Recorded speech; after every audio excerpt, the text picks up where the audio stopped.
চাওক আমি সন্দেহ কৰি থকা কথাবোৰেই যোৱাকালি মুখ্যমন্ত্ৰী ডাঙৰীয়াই সংবাদ মাধ্যমৰ আগত প্ৰকাশ কৰিলে।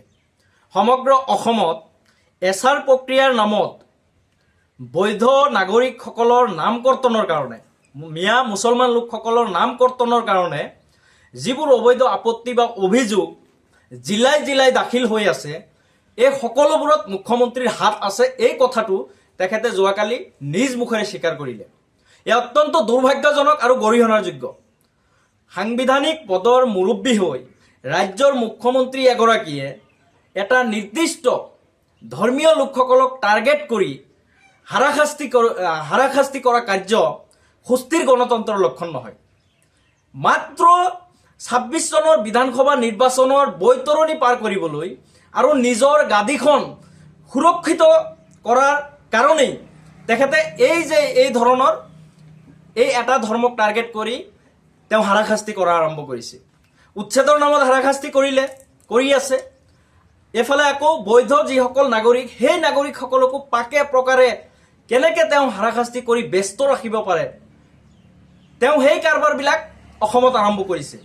যে আমি অসম সংখ্যালঘু সংগ্ৰাম পৰিষদে স্পষ্টভাৱে মুখ্যমন্ত্ৰী ডাঙৰীয়াক সকীয়াই দিছোঁ, এই ধৰণৰ ঘৃণাৰ ৰাজনীতি, এই ধৰণৰ সাম্প্ৰদায়িক ৰাজনীতি, ধৰ্মীয় মেৰু বিভাজনৰ ৰাজনীতি, আপুনি ৰাজ্যৰ মুখ্যমন্ত্ৰী, আপুনি হিন্দুৰ মুখ্যমন্ত্ৰী, মুছলমানৰ মুখ্যমন্ত্ৰী, আপুনি সকলো ধৰ্মাৱলম্বী লোকসকলৰ অসমৰ মুখ্যমন্ত্ৰী।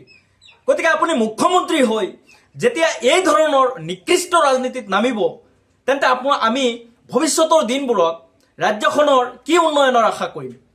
যে সকলো জাতি, ধৰ্ম, বৰ্ণ, ভাষা নিৰ্বিশেষৰ সংমিশ্ৰিত অসমখনত এই যে আপোনাৰ কাৰণে, কেৱল মাত্ৰ এই মুখ্যমন্ত্ৰী হিমন্ত বিশ্ব শৰ্মাৰ কাৰণেই অসমত ঘৃণাৰ ৰাজনীতি সৃষ্টি হৈ আছে। যে এই ধৰণৰ ৰাজনীতিয়ে, এই ধৰণৰ পৰিস্থিতিয়ে কিন্তু ভয়াৱহ দিশত গতি কৰিব আহি থকা দিনবোৰত। মুখ্যমন্ত্ৰী ডাঙৰীয়াই ৰাজধৰ্ম, মানৱ ধৰ্ম, সংবিধান ভৰিৰে মোহৰি আছে। নিৰ্দিষ্ট এটা ধৰ্মক বাৰে বাৰে টাৰ্গেট কৰি তেওঁ এই ধৰণৰ কাৰবাৰবিলাক আৰম্ভ কৰিছে।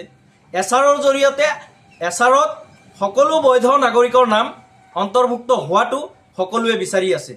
কিন্তু কেৱল হিমন্ত বিশ্ব শৰ্মা ডাঙৰীয়াৰ ভয় হৈছে ২৬ চনৰ বিধানসভা নিৰ্বাচনত তেখেতৰ গাদীখন সুৰক্ষিত হৈ থাকিবনে নাই, তাৰ ওপৰত ভয় খাই কেৱল মুছলমান লোকসকলক হাৰাশাস্তি আৰু নিৰ্যাতন কৰা আৰম্ভ কৰিছে। এইবোৰ আমি মানি নলওঁ। মুখ্যমন্ত্ৰী ডাঙৰীয়াক সকীয়াই দিছোঁ, সংযম হওক। আপুনি ৰাজধৰ্ম, মানৱ ধৰ্ম পালন কৰক। দৈনিক আপুনি যিবোৰ কাৰবাৰ আৰম্ভ কৰিছে, এয়া কিন্তু ভাল হোৱা নাই। অসমৰ জনগণক বিপথে পৰিচালিত কৰি আছে অসমৰ মুখ্যমন্ত্ৰী ডাঙৰীয়াই। তেওঁ কল্পনাৰ কিছুমান কথা, অহেতুক কিছুমান চিন্তা আৰু কল্পনা কৰি এই এটা ধৰ্মক টাৰ্গেট কৰা আৰম্ভ কৰিছে। অহেতুক কিছুমান চিন্তা তেওঁ কৰি এই নিকৃষ্ট ৰাজনীতিবোৰ আৰম্ভ কৰিছে। এয়া মানি লোৱা নহ'ব। এইবোৰ আমি মানি নলওঁ। মিয়া মুছলমান লোকসকল আকাশৰ পৰা সৰি পৰা নাই যে আপুনি মন গ'লেই তেওঁলোকক যি টি ধৰণে ব্যৱহাৰ কৰিব, আপুনি হাৰাশাস্তি কৰিব। তেওঁলোক বৈধ ভাৰতীয় নাগৰিক। আপোনাৰ যিমান অধিকাৰ আছে, মিয়া মুছলমান লোকসকলৰো সেই একেই অধিকাৰ আছে অসমত। এয়া সংবিধানে দিছে। আপুনি এই কথাবোৰ পাহৰি গ'লে নহ'ব যে এই ধৰণৰ ৰাজনীতি, এই নিকৃষ্ট ৰাজনীতি, সাম্প্ৰদায়িক মেৰু বিভাজন, ধৰ্মীয় ৰাজনীতি, এইবোৰ মানি লোৱা নহ'ব।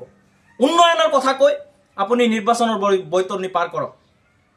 অসমখনক কেনেদৰে আগুৱাই লৈ যাব, উন্নয়নমুখী ৰাজ্য হিচাপে, উন্নত ৰাজ্য হিচাপে আপুনি গঢ় দিব, তাৰ চিন্তা কৰক। কেৱল ধৰ্মীয় বিভাজন, কেৱল এটা ধৰ্মক টাৰ্গেট কৰা হয়। এই মুছলমান লোকসকল কি পাপ কৰিছে? আপুনি যে ক'লে অফিচে তেওঁলোকক ঘূৰাই থাকিব লাগিব, দৌৰাই থাকিব লাগিব, হাৰাশাস্তি কৰা, এই ধৰণে হাৰাশাস্তি কৰা হৈ আছে। এই মানুহখিনিৰ কি পাপ যে এই কথা বতৰাৰ জৰিয়তে তেওঁ বিভাজন বিচাৰি থাকে। তেওঁ সদায় বিভাজন বিচাৰি থাকে। গতিকে এই ধৰ্মীয় বিভাজনৰ যি ৰাজনীতি আৰম্ভ কৰিছে অসমত, এয়া অসমৰ জনগণক আহ্বান জনাইছোঁ যে এই ক্ষেত্ৰত সকলোৱে সচেতন হওক। কেৱল হিমন্ত বিশ্ব শৰ্মা ডাঙৰীয়াই নিজৰ গাদীখন বচাবলৈ এই মুছলমান লোকসকলক দৈনিক হাৰাশাস্তি কৰা আৰম্ভ কৰিছে। এইবোৰ আমি মানি নলওঁ। আপোনাৰ এই ধৰণৰ নিকৃষ্ট মানসিকতা, এই ধৰণৰ নিকৃষ্ট ৰাজনীতি বন্ধ নকৰিলে আহি থকা দিনবোৰত ভয়াৱহ আন্দোলনৰ সন্মুখীন হ'বলৈ আপুনিও সাজু হৈ থাকক। যিকোনো খবৰৰ বাবে যোগাযোগ কৰক আমাৰ এই নম্বৰত 9181 307 2221।